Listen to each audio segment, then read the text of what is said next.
60 species. But out in our Great Barrier Reef, it's a much large area filled with up to 3,000 separate reef systems and 900 islands, stretching along 2,300 kilometres, roughly 350 kilometres wide. In fact, there's up to 1,600 known species of fish alone just within our Great Barrier Reef. Now, the Great Barrier Reef is one of the world's natural wonders, and it is one of the largest living reef structures on the entire planet. So large it can be seen from out of space. But that large size doesn't hold a candle to the diversity that we can find within our Great Barrier Reef. In fact, just in the reef system of Australia, we have a quarter of the diversity present within the entire world. Roughly 25% of our marine species travel and incubate in our reef systems just off our coast. This ranges from our migrating sea turtles, even our species of stingray and our sharks as well. But of course, such a large living structure needs a builder. It needs something to support all of this life that flourishes here. And that main structure, or that primary reef builder, is our coral. That is that structure. So very much like trees are the main structure to our rainforest, our coral is the main structure for our reef. But what is coral? What does it consist of? Well, our coral is actually two separate parts. It's an animal working with a plant to survive. This is what we call a symbiotic relationship. Now, the animal part of the coral lives on the inside, and it looks a little bit like an upside-down jellyfish sitting inside of a stony cup. Now, that little polyp collects minerals and food through little pores in the skeleton, but they can only catch about a quarter of the food they need to survive. Meanwhile, they're trying to build the skeleton, but they're not getting enough food, and they're not very good at painting as well. So the coral polyp only has a skeleton that's either clear or white.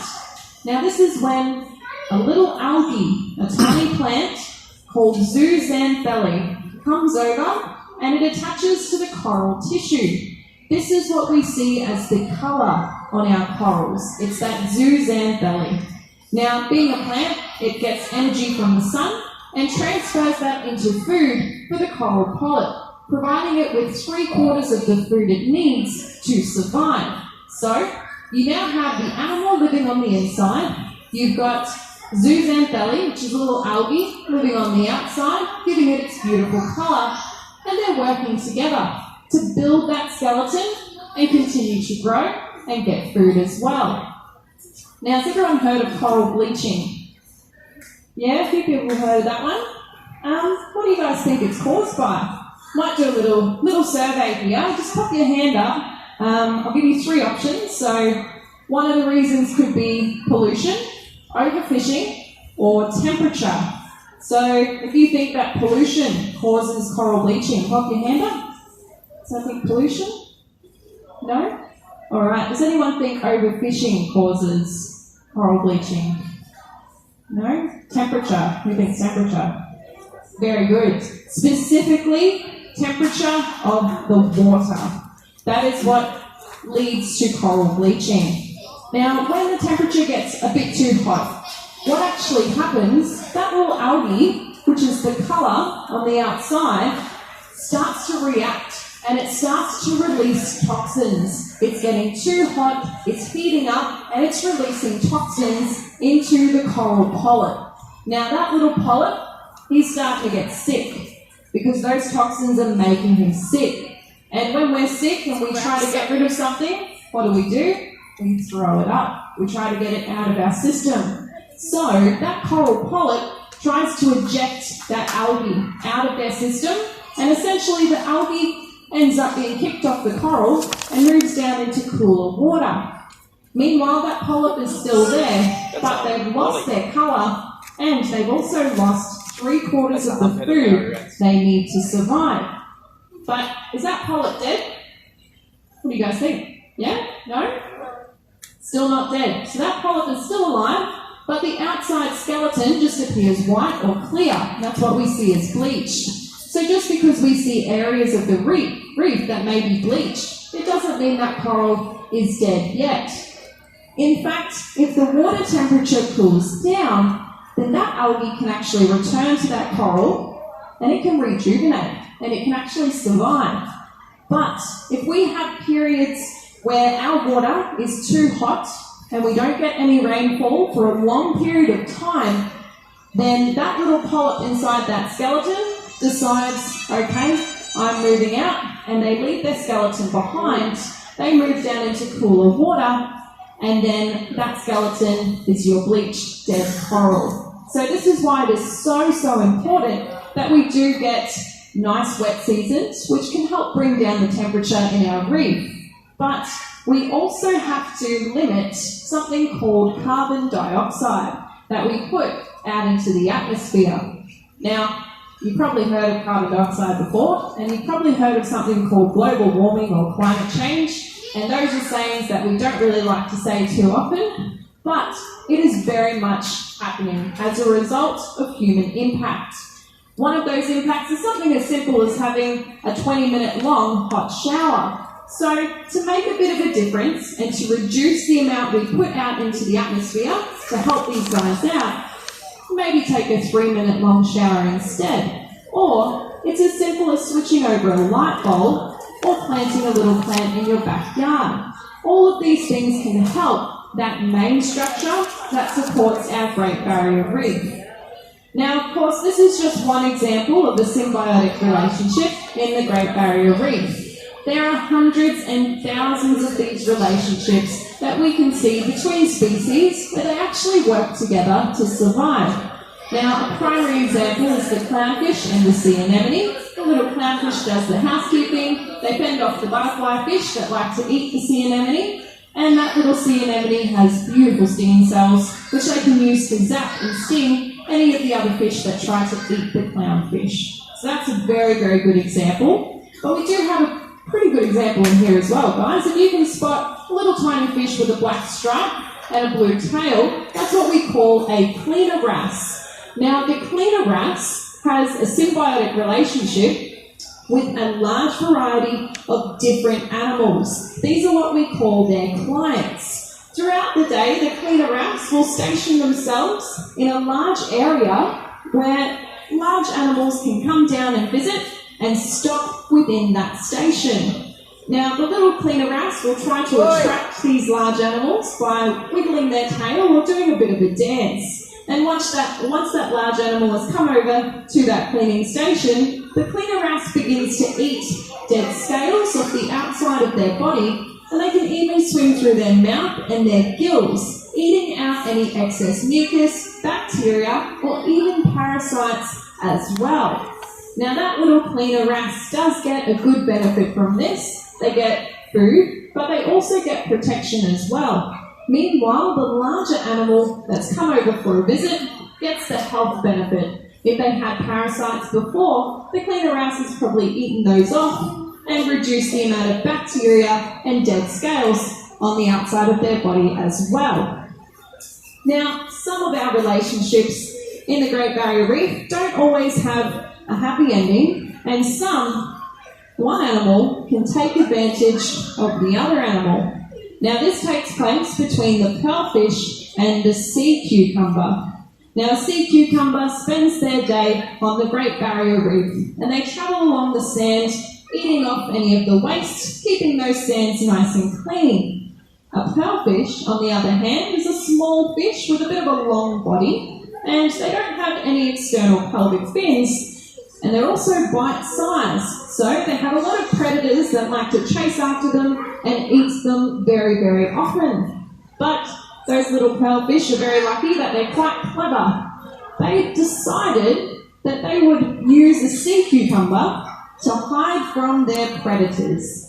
And I'm sure you can guess where they chose to hide. They swim up the bottom of the sea cucumber and they camp out inside of that sea cucumber's bottom.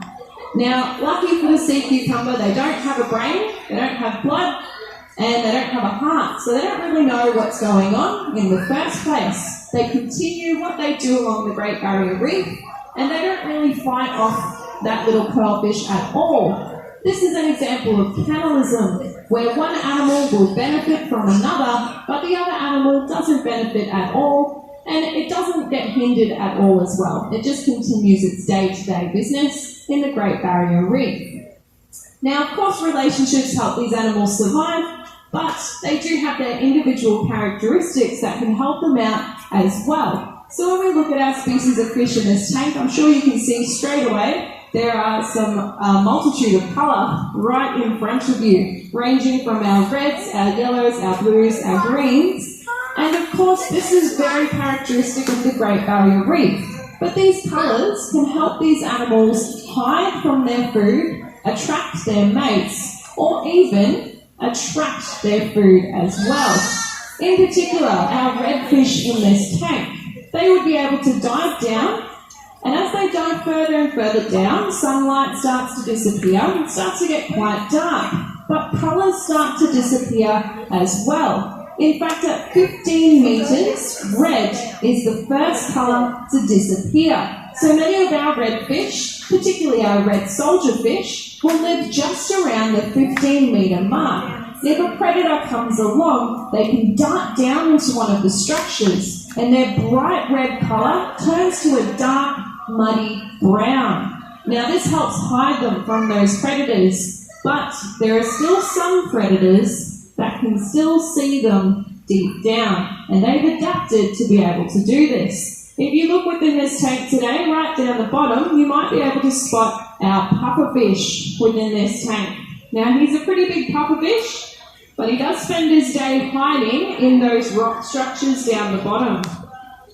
Now, that pufferfish has very large eyes. This is one of the things that we notice. And those eyes are designed to capture as much light as possible in a dark area. Now, their eyes are about 100 times more sensitive to light than the human eye. So this allows them to see their food that are trying to hide at these depths. So although our prey, our animals that are trying to hide, have those little adaptations, some of our predators are still able to see these fish that are trying to hide in the dark.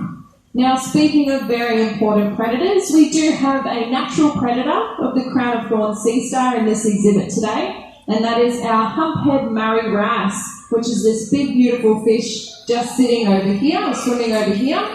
The humphead Murray wrasse gets their name from the traditional Maori markings from people from New Zealand, but they're also known worldwide as the Napoleon wrasse. Now, this species here is a protogenous hermaphrodite. And what does that mean? Well, this species is born as a female, and within a population, they mostly consist of females. Once they reach about 7 to 9 years of age, one of those females, or the most dominant and largest female, will turn into the male. And that male ends up with a lot of girlfriends within that population. Now, when they do turn into a male, the outside of their body changes as well, namely their colour. It goes from a purple-blue colour to a very green-blue with orange markings that are very prominent down the side of their body, but they also get a large hump on their head and they get very large lips. In fact, they do grow quite large as well, reaching between 2 to 3 metres in length and upwards of 190 kilos. Now, it looks like our fish are starting to get a bit of food for today. Now, these guys have already been fed once this morning, so this is their second feeding for today. And something to note about our fish in this tank, their eyes are very big for their belly. So usually most of the fish will grab one piece of food from each feeding, take it away, and then what it gets from that food should sustain it, if not for today or for a couple of days. So if some of the fish don't grab some of the food, don't worry too much. They would have definitely grabbed some this morning. Now,